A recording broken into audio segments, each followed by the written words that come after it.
Nah, menirukan motorik halus itu kan sudah saya katakan, ada sesi saya minggu lalu, 2 minggu lalu, untuk motorik kasar dan motorik halus. Nah, di sini saya menekankan menirukan. Nah, menirukan itu saya enggak minta pakai, oke, angkat tangan, enggak. Kalau saya menirukan, saya harus memberikan contoh. Angkat tangan, nah, terus dia angkat tangan, tirukan. Nah, dia menirukan apa? Mungkin tirukan. Nah, tirukan. Nah, ini mungkin ya, motorik halus. Nah, setelah dia bisa motorik halus, dia lakukan motorik oral. Motorik halus itu sesuatu yang berkaitan dengan tangan, jari-jari tangan. Jadi apapun aktivitas itu adalah mungkin berkaitan dengan jari-jari, itu Ibu bisa lakukan. Nah, seperti ini, Bu. Ini juga enggak mudah dilakukan anak-anak. Tetapi dari sini dia menirukan itu, kita melatih fokus visualnya dengan menirukan dulu. Setelah motorik kasar, halus, setelah itu motorik oral. Kemana lagi nih ya? Oke. Motorik oral. Kalau motorik oral ini, saya mungkin yang berkaitan dengan bibir. Sebentar, berkaitan dengan bibir, lidah, pipi, dan rahang. Itu urut-urutannya, Bu. Kalau Ibu mau langsung mengajarkan motorik oral, nggak bisa, Bu. Kebanyakan sulit, karena motorik oral ini adalah yang paling susah dari motorik kasar, halus, oral. Kasar dan halus itu kita masih punya mata kita untuk bisa mengamati apa yang kita lakukan. Jadi membantu penglihatan itu membantu. Tetapi kalau motorik oral di sini itu sudah tidak bisa. Dia tidak bisa kelihatan mulutnya. Jadi Anda harus, kalau Anda anak mau mengajarkan menirukan motorik oral dan Anda gagal, selalu gagal, carilah cermin. Jadi dia bisa melihat apa yang dilakukan oleh otot-otot wajahnya, oleh bibirnya, oleh lidahnya. Dan Anda duduk di sebelah, menyebelah dengan dia. Oke? Nah, setelah ini semua, nah kita baru menirukan suara dan kata. Nah, maka tadi itu kan banyak ibu-ibu yang mengatakan, Bu, anak saya suara yang keluar untuk penyebutan kata-katanya kurang jelas. Nah, ini di sini, Bu, tadi. Tetapi anak Ibu harus bisa melakukan ini dengan bagus. Nah, nanti program-program itu, Bu, pertama harus ada satu benda dulu, setelah itu 2 benda, sampai mungkin pengenalan, kalau ini dengan benda 5 benda, aktivitas motorik kasar dengan benda, anak Anda udah bisa menirukan 5 dengan benda yang berbeda atau benda yang sama. Mestinya bendanya jangan satu aja terus, mungkin dengan sendok terus ya. Kita pakai benda yang lain ya. Tetapi yang saya titik beratkan di sini adalah anak sudah bisa menirukan 5 macam gerakan motorik kasar dengan 1 sampai 3 benda. Jangan cuma 1 benda aja ya. Oke. Terus tanpa benda juga motorik halus juga seperti itu. Jadi kira-kira 5 gerakan yang harus dikuasai anak. Setelah bisa menirukan 5 gerakan motorik kasar dengan atau tanpa benda, baru bisa dikenalkan menirukan 2 gerakan motorik kasar dengan atau tanpa benda berturut-turut. Saya tahu ini membuat mungkin Ibu dan Bapak itu pusing ya. Maka dari itu, Bu, saya senang mengajarkan ke Ibu dan Bapak, tetapi yang saya takutkan adalah kesiapan Anda menerima informasi ini. Karena informasinya itu banyak. Nah, oke. Jadi saya memang tidak saya hanya mengharapkan orang tua yang mau berkorban untuk anaknya, untuk bisa mempelajari sesuatu yang dimana kita pemikiran kita mungkin udah banyak ya. Ditambah lagi hal-hal yang seperti ini, itu bisa burn out mungkin ya. Tapi ya bagaimana lagi, ini adalah salah satu cara bagaimana kita sukses. Kita tahu caranya membantu anak kita untuk menambah kosakatanya. Nah, dengan ini, nah, kita kembali ke sini ya. Oke, saya terangkan kata-kata ini apa sih modelnya. Ini kan kita hanya menirukan satu gerakan motorik kasar. Nah, kalau umpamanya dia sudah bisa semua, sudah bisa 5 gerakan motorik kasar dengan benda, kita bisa memberikan instruksi, sekali instruksi dia menirukan 2 gerakan. Mungkin ini, tepuk tangan sama tepuk pipi. Nah, itu sudah 2 gerakan. Dia harus memperhatikan loh. Oh, pertama tadi tepuk tangan, habis itu tepuk pipi. Nah, itulah dengan itu kita memperpanjang fokus visualnya untuk memperhatikan dulu. Yang tadi dilakukan apa ya? Oh, tadi tepuk tangan, habis itu tepuk pipi. Oke, saya harus melakukan itu dulu. Tepuk tangan, tepuk pipi. Oke. Kenapa hal ini harus kita lakukan ya? Menirukan ini.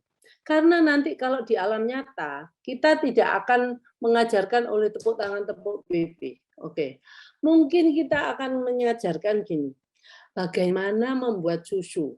Ya, kalau itu proses membuat susu dan susu itu adalah kesukaan anak, anak tidak akan punya problem untuk bisa membuat serangkaian gerakan. Oke, kalau aku mau bikin susu, ambil botolnya dulu, terus buka kaleng susu, ambil 1 sendok susu, masukkan ke dalam botol, habis itu pencetlah air panas.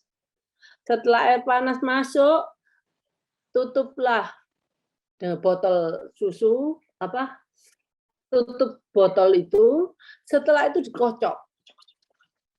Nah, setelah itu bukalah botol susu, tinggal ininya ada apa itu ya, yang bisa dihisap.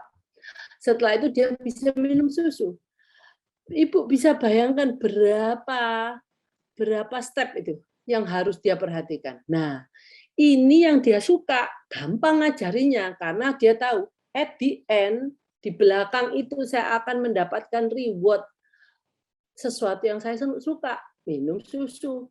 Nah, kalau yang ini biasanya anak-anak step-step membuat susu itu mereka bisa tanpa diajar pun bisa. Mungkin kalau dia kepingin minum susu, dia akan ambil botolnya.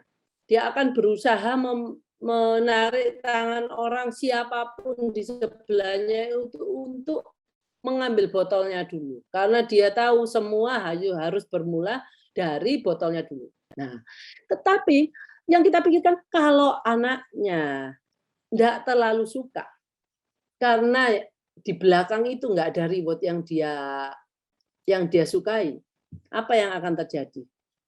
Anak ini nggak mau memperhatikan.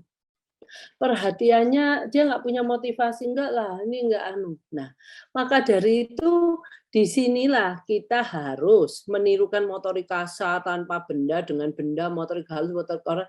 Itu tujuannya adalah dia melakukan satu gerakan yang dia mungkin nggak suka, tapi cuma satu, sebentar. Nah, dengan dua gerakan motorik kasar itu ya cuma sebentar. Nah, lama-lama kita perpanjang fokus visualnya. Kalau dia kira-kira sampai bisa memperhatikan 3 gerakan motorik kasar. Satu rangkaian adalah 3 gerakan motorik kasar dengan atau tanpa benda. Itu cukup lumayan loh. Dia akan melihat dulu, baru terus dia melakukan. Jadi Ibu bisa melihat proses perhatiannya dia terhadap apa yang kita lakukan, setelah itu dia melakukannya sendiri. Nah, jadi hal ini yang saya tekankan adalah kemampuan memperhatikan, di mana yang kita ukur adalah menirukan, karena menirukan paling mudah, Ibu. Nah, dari menirukan gerakan-gerakan yang kita tahu bahwa itu adalah gerakan yang tidak bermasalah buat dia. Oke? Setelah itu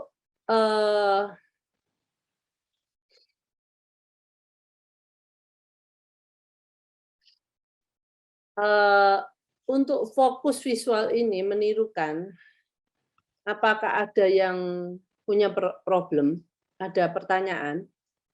Karena saya akan ke fokus visual yang lainnya menyamakan benda. Nah, kalau menyamakan benda itu juga adalah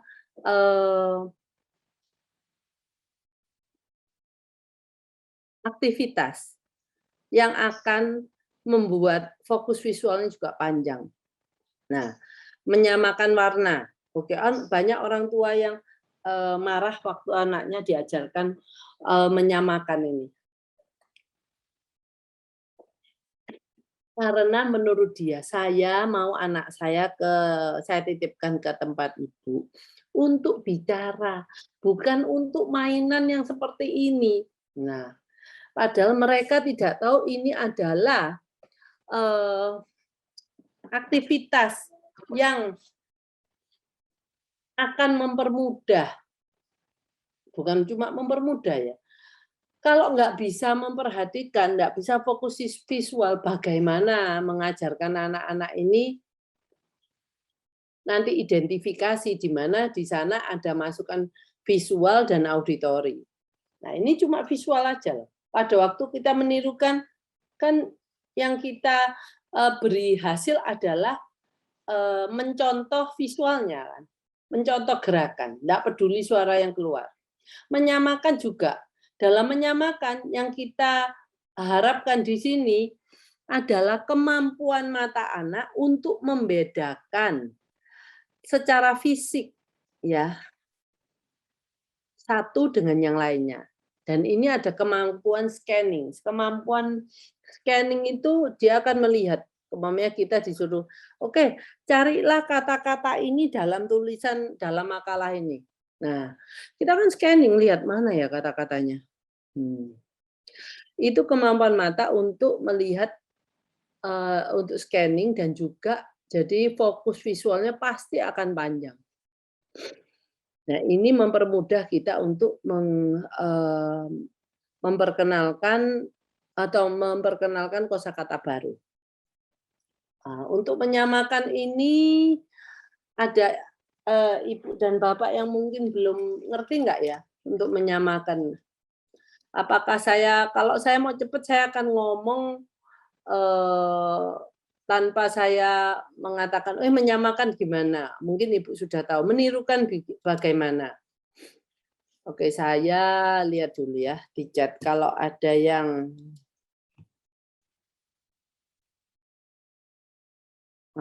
sik.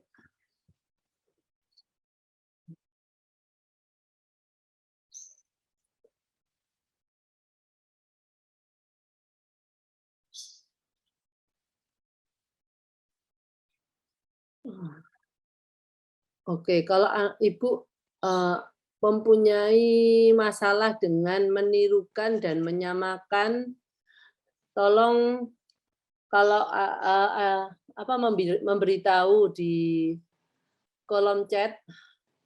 Kalau enggak, saya bisa skip. Saya anggap Ibu dan Bapak bisa